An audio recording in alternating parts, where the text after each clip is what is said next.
എന്റെ അമ്മേ.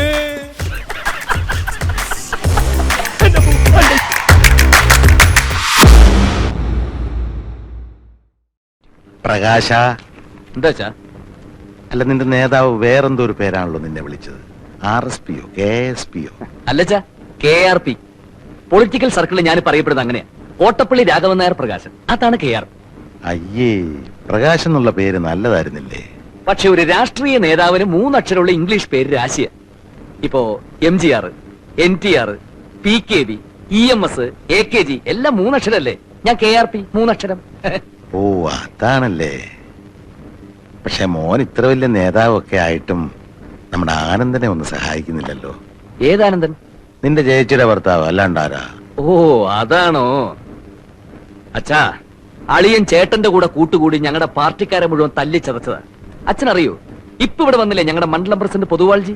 അങ്ങയുടെ ഫ്രണ്ടിൽ തള്ളിയിരിക്കുന്ന 2 പല്ലച്ഛൻ ശ്രദ്ധിച്ചോ? അത് വെപ്പാ, അളിയന്റെ പണിയാ. ഞാൻ അറിഞ്ഞുകൊണ്ട് അളിയന് വല്ല സഹായം ചെയ്താൽ അതെന്റെ പൊളിറ്റിക്കൽ കരിയറിനെ മുഴുവൻ ബാധിക്കും. അച്ഛൻ വേറെ എന്തുകൊണ്ടും പറഞ്ഞോ? 6 മാസം കൊണ്ട് ഞങ്ങളുടെ മന്ത്രിസഭ വീഴുന്നും പറഞ്ഞ് ചൊറിയും കുത്തിരി ആളിരിക്കുന്നുണ്ടല്ലോ ഇവിടെ. മൂപ്പരോട് പറ അളിയനെ രക്ഷിക്കാൻ. നിങ്ങൾ എന്താണെന്ന് വെച്ചാൽ തീരുമാനിച്ചു. ഒത്തിരി പണം ചെലവാക്കി പഠിപ്പിച്ചിട്ടും 2 ആള് ഒരു ജോലിക്കും പോകുന്നില്ലോ എന്നാ എന്റെ വിഷമം. എന്റെ കാര്യം അച്ഛൻ വിട്ടേക്ക്.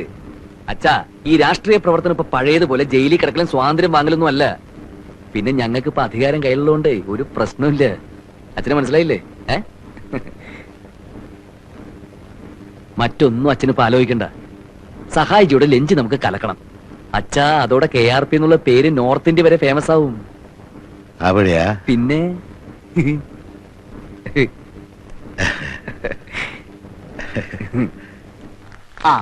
ഇതാ ബില്ല്. 360 രൂപയോ? അതെ, ഇപ്പൊ തരുന്നുണ്ടോ? നേരം പോയി സാറേ. നാളെ വരുമ്പോ പൈസ എടുത്തു വെച്ചേക്കണേ.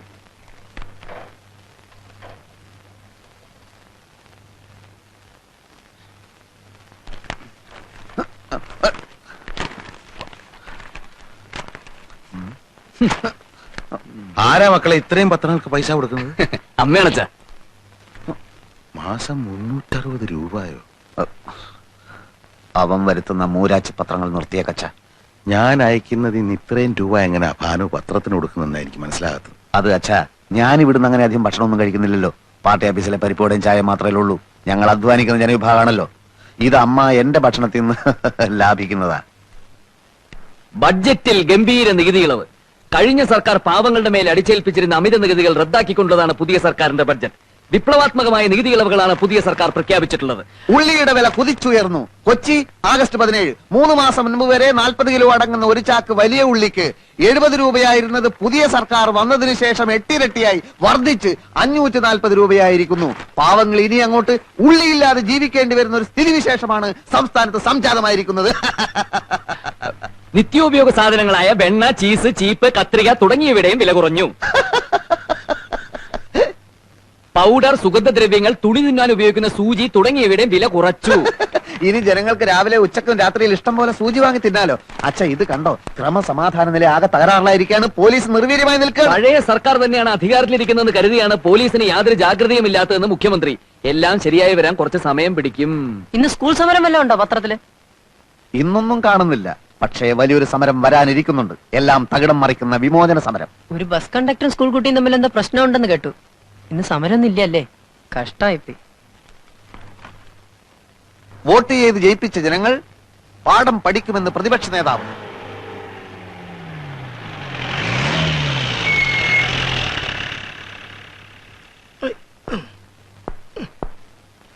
വരാനുള്ളത് വല്ല വിധേനയും വഴി തെങ്ങുന്ന് കരുതി.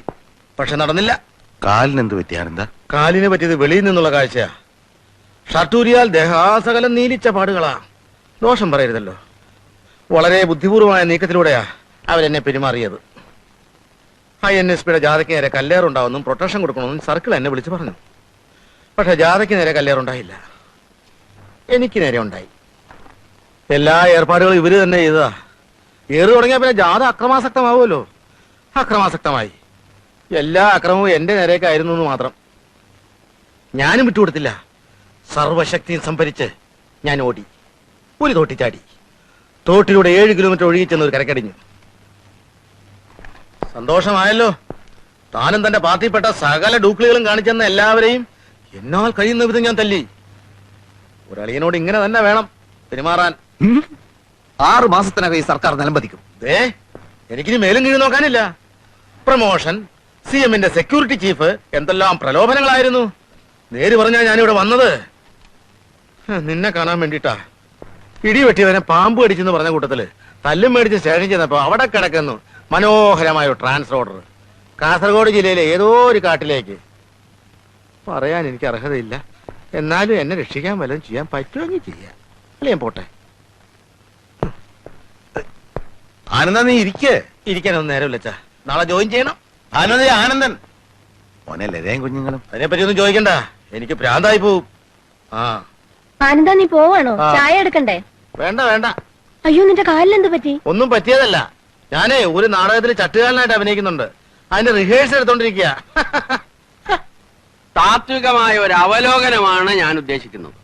ഒന്ന്, വിഘടനവാദികളും പ്രതിക്രിയാവാദികളും പ്രഥമദൃഷ്ട്യ അകൽച്ചയിലായിരുന്നെങ്കിലും അവർക്കിടയിലുള്ള അന്തർധാര സജീവമായിരുന്നു എന്ന് വേണം കരുതാൻ. ഒന്ന്, ബൂർഷ്വാസികളും തക്കം പാർത്തിരിക്കുകയായിരുന്നു. അങ്ങനെയാണ് തെരഞ്ഞെടുപ്പ് നമുക്ക് പ്രതികൂലമായി ഭവിച്ചത്. അതാണ് പ്രശ്നം. മനസ്സിലായില്ല. അതായത് വർഗാധിപത്യവും കൊളോണിയലിസ്റ്റ് ചിന്താസരണികളും റാഡിക്കലായിട്ടുള്ള ഒരു മാറ്റമല്ല. ഇപ്പൊ മനസ്സിലായോ എന്തുകൊണ്ട് നമ്മൾ തോറ്റു എന്നുള്ളത്? ലളിതമായിട്ടൊക്കെ പറഞ്ഞാൽ എന്താ? ഈ പ്രതിക്രിയാവാദകവും കൊളോണിയലിസവും എന്നൊക്കെ പറഞ്ഞ് വെറുതെ കൺഫ്യൂഷൻ ഉണ്ടാക്കുന്നതിനാ. ഉത്തമ മിണ്ടാതിരിക്കും. സ്റ്റഡി ക്ലാസ്സിലൊന്നും കൃത്യമായി വരാത്തതുകൊണ്ടാണ് നിനക്കൊന്നും മനസ്സിലാവാത്തത്. കോട്ടപ്പള്ളിക്ക് മനസ്സിലായോ? എങ്കിലൊന്ന് പറഞ്ഞു തന്നാട്ടെ, നമ്മൾ എന്തുകൊണ്ട് തോറ്റു? കുമാരപിള്ള സാറ് നമ്മുടെ താത്വിക ആചാര്യനാണ്. തൽക്കാലം അദ്ദേഹം പറയുന്നത് നമ്മൾ കേട്ടാ മതി. എടോ ഉത്തമ, ഉൾപാർട്ടി ജനാധിപത്യം അനുവദിച്ചിട്ടുണ്ട്, ശരിയാ. നമ്മളെല്ലാവരും ഒരുമിച്ചിരുന്ന് ദിനേശ് വേടി വലിക്കുന്നതും അതുകൊണ്ടാണ്. എന്ന് വെച്ച് പാർട്ടിയിലെ ബുദ്ധിജീവികളെ ചോദ്യം ചെയ്യരുത്. മനസ്സിലായോ? ഒരു കാര്യം ഞാൻ പറയട്ടെ. പറയൂ. നമ്മുടെ പാർട്ടിക്ക് അടിത്തറയില്ല. പണ്ടൊക്കെ നമ്മുടെ പാർട്ടി എന്ന് പറഞ്ഞാൽ നാട്ടിൽ ആരെങ്കിലും മരിച്ചാൽ അവിടെ ഓടിയെത്തി വിറക് വെട്ടിക്കൊടുക്കും, കുഴി വെട്ടിക്കൊടുക്കും. ഒരു വീട്ടിൽ ഒരു കല്യാണം വന്നാൽ ആദ്യാവസാനം നമ്മളവിടെ ഉണ്ടാവും. ഡോക്ടറെ വിളിക്കാനും രോഗിയെ ആശുപത്രിയിൽ എത്തിക്കാനും മുൻപന്തിയിൽ കാണും. ഇപ്പോഴതൊന്നും ഇല്ല. അതുകൊണ്ടാണ് ഞാൻ പറഞ്ഞത് RDPക്ക് അടിത്തറയില്ലെന്ന്. നിങ്ങളോട് അവിടെ ഇരിക്കാനാ പറഞ്ഞത്. അച്ചടക്കമില്ലാതെ പെരുമാറിയാൽ അറിയാലോ, ഞങ്ങളത് പഠിപ്പിക്കും. ക്രിയാത്മകമായ ഈ ചർച്ചയിലൂടെ ഉരുത്തിരിഞ്ഞു വന്ന ഒരു കാര്യം ഞാൻ പറയാം. ഒന്ന്, INSP, അതായത് നമ്മുടെ പ്രധാന എതിരാളി. അവരിൽ ചില കൊള്ളാമെന്ന ചെറുപ്പക്കാർ രംഗത്ത് വന്നിട്ടുണ്ട്. ആളുകൾക്ക് അവരോട് വലിയ മതിപ്പാ.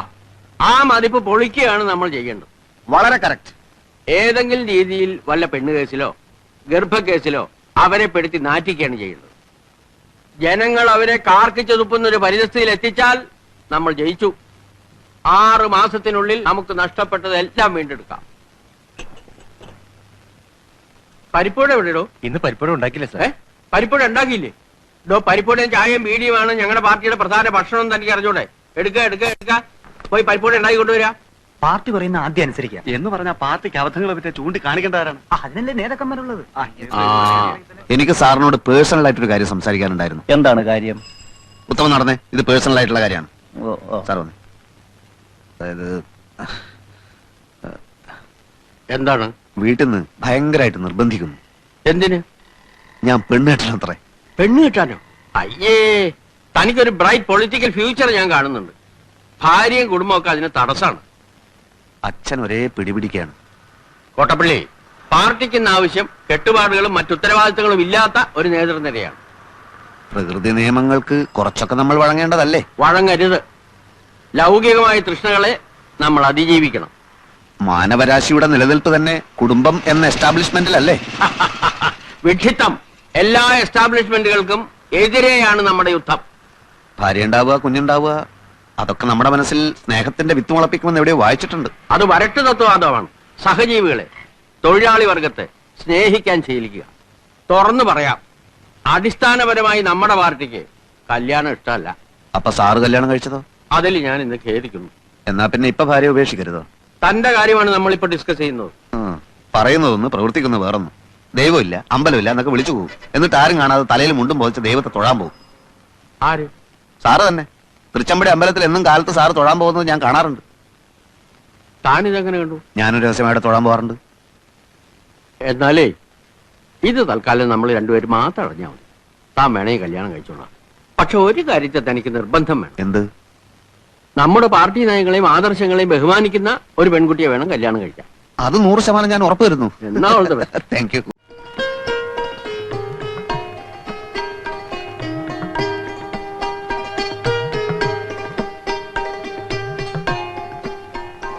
ശരിക്കും നോക്കിക്കോളൂ.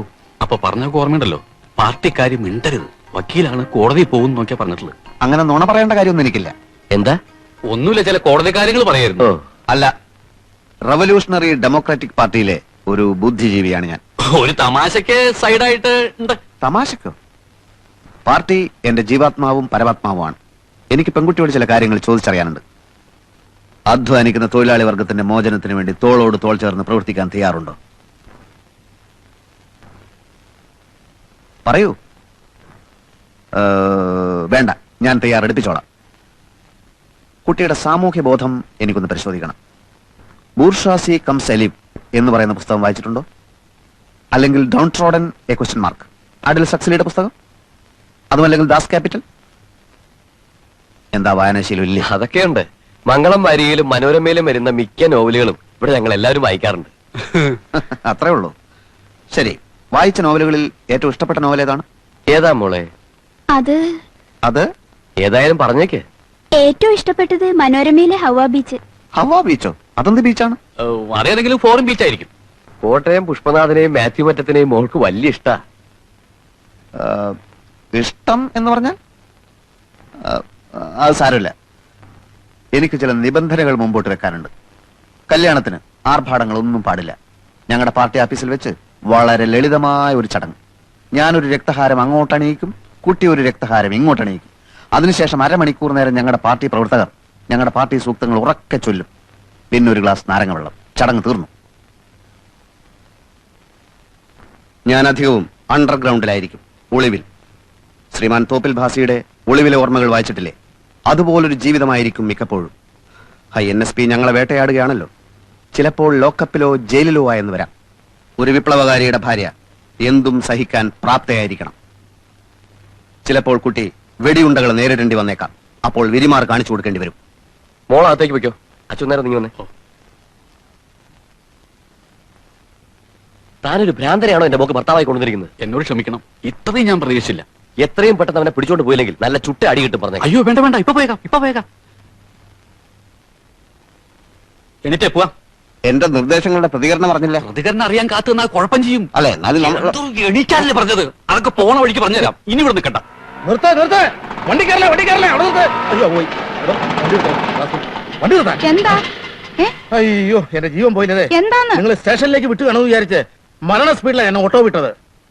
എന്നെ കാസർഗോഡ് പാറശാലയ്ക്ക് സ്ഥലം മാറ്റി. എന്റെ ഈശ്വരാ, ഇത്രയും പെട്ടെന്ന് പിന്നെ ഒരു സ്ഥലം മാറ്റോ? അനുഭവിക്കണ്ടൊക്കെ അനുഭവിച്ചല്ലേ പറ്റൂ നാരായണ. അയ്യോ ആനന്ദേട്ടാ, നമ്മുടെ വീട്ടു സാധനങ്ങളൊക്കെ ലോറി കയറ്റി അങ്ങോട്ട് അയച്ചല്ലോ. എങ്ങോട്ട്? കാസർഗോട്ടേക്ക്.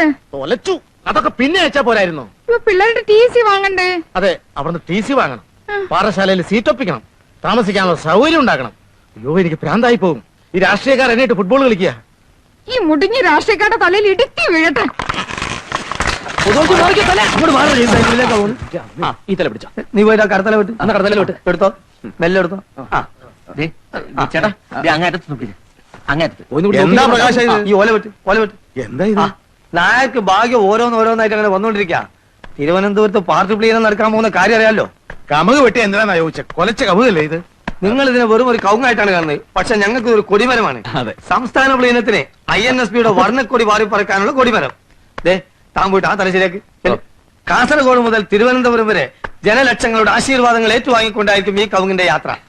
ഇത് കൊടിമര ജാഥ എന്ന് പറയും. അപ്പോഴേ ഈ അടക്കമൊക്കെ പോകുന്ന പ്രത്യേകമായിട്ട് ഓഫീസിൽ കൊണ്ടേക്കും. ഈ പവിത്രമായ കവുങ്ങ് നായരവർമ്മന് വെട്ടാൻ സാധിച്ച് ഒരു ഭാഗ്യമായി കരുതിക്കോളും. എത്ര വർഷം കൊണ്ടാ ഇത് വളർന്ന് ഇത്രയായത്? ഒരു നിമിഷം കൊണ്ട് ഇതിന്റെ കടയ്ക്ക് കത്തിവെക്കാൻ നിനക്ക് എങ്ങനെ തോന്നിയടാ? അച്ഛാ, നമുക്ക് നഷ്ടപ്പെടുന്നത് വെറും ഒരു കവുങ്ങ, കിട്ടാനുള്ളത് പുതിയൊരു ഇന്ത്യയും.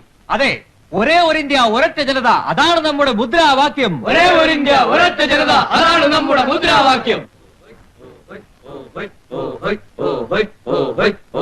കൈവിടലായിട്ട് കാലുമിലേക്ക് വീഴും. പോട്ടെ. എന്താ ചേച്ചി, എന്തൊക്കെയുണ്ട് വിശേഷങ്ങൾ? എന്ത് വിശേഷം പ്രകാശ? പിള്ളേർ രണ്ടുപേരും കൊച്ചുമാമനെ കാണണം എന്ന് പറഞ്ഞ് ഒരേ കരച്ചില് അല്ലേ? ഉടനെ വന്നേക്കണം. അതിൽ ആർക്കും ക്ഷീണം പറ്റാ ക്യാരക്ടർ പിടിക്കണ്ടേ? വിട്ട് ഞാൻ വന്നേക്കാം. ഇപ്പൊ സന്തോഷമായല്ലോ രണ്ടാൾക്കും.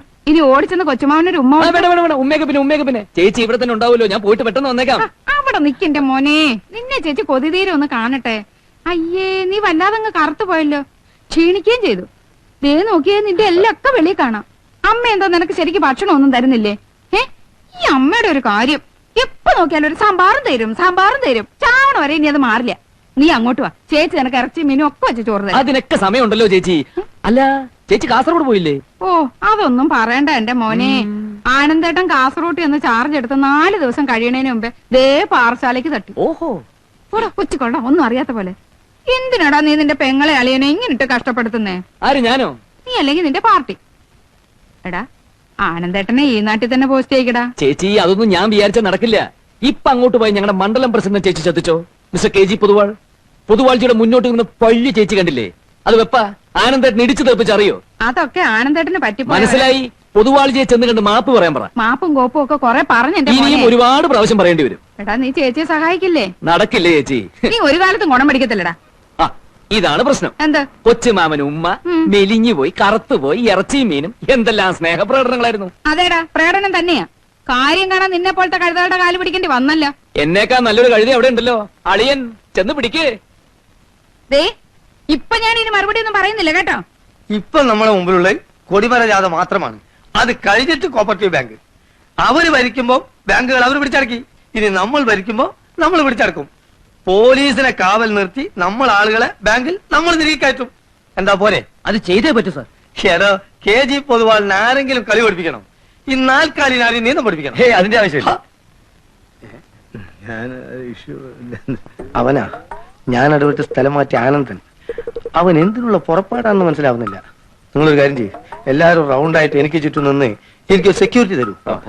ബോംബും തോക്കൊക്കെ ഇപ്പൊ ഏത് പോലീസുകാരുടെ കയ്യിലും കാണും. ശരിയാ, ജീവൻ കളഞ്ഞു നിങ്ങൾ നിങ്ങളെ മണ്ഡലം പ്രസിഡന്റിനെ രക്ഷിക്കണം. എല്ലാവരും റൗണ്ടായിട്ട് അപ്പുറം എന്ത് ചെയ്തിട്ടു, കുഴപ്പമില്ല. ഇനി എല്ലാവരും ഇതുപോലെ മുന്നോട്ട് നീങ്ങിയാട്ടെ.